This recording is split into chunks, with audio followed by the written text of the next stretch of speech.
আপনি যখন ঘুমোচ্ছেন, আপনার প্রত্যেকটি কাজকে অর্গানাইজ করে।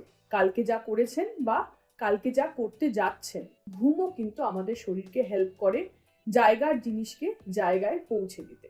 তো এই ঘুম যদি সঠিক পরিমাণে একজন ব্যক্তির না হয়, তাহলে তার বেশ কিছু সমস্যা হতে পারে। আপনার ঘর খুব এলোমেলো, জিনিসপত্র এদিক ওদিক ছড়িয়ে রয়েছে। তখন আপনি হাউসকিপিং এর সাহায্য নেন, তাই তো? যে আপনার জিনিসপত্রগুলো গুছিয়ে রাখবে, অর্গানাইজ করে রাখবে, ঘরটা ক্লিন করবে। ঠিক সেইরকমই যখন আমরা ঘুমোই, আমাদের বডি রেস্ট নেয়, কিন্তু ব্রেন কিন্তু কাজ করে চলে। ব্রেন আপনি যখন ঘুমোচ্ছেন, আপনার প্রত্যেকটি কাজকে অর্গানাইজ করে। কালকে যা করেছেন বা কালকে যা করতে যাচ্ছেন। যখন আপনার দরকার পড়বে, বুক সেলফের মতো বইগুলো সঠিক জায়গায় গুছিয়ে রাখে। ঘুম যখন আপনার দরকার পড়বে, ওই বইটি সঠিক জায়গা থেকে আপনি যাতে বের করে নিতে পারেন।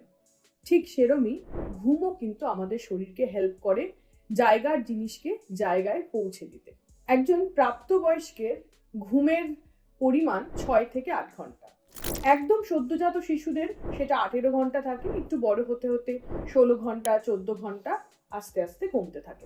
তো এই ঘুম যদি সঠিক পরিমাণে একজন ব্যক্তির না হয়, তাহলে তার বেশ কিছু সমস্যা হতে পারে। পরবর্তীকালে ডিমেনশিয়া হওয়ার চান্স খুব বেশি বেড়ে যায়। তাছাড়া high blood pressure, high cholesterol, headache, কিডনির সমস্যা বা নার্ভ বা হার্ট জনিত সমস্যাও হতে পারে।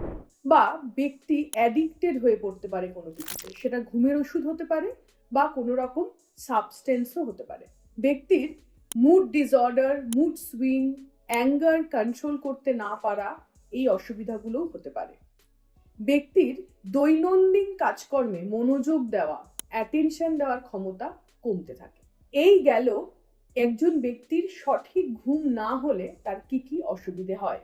এবার আমরা জানবো কখন আপনি বুঝবেন আপনি স্লিপ ডিসঅর্ডারে ভুগছেন। এরপর আপনাকে প্রপার স্লিপ হাইজিন মেনটেন করতে হবে।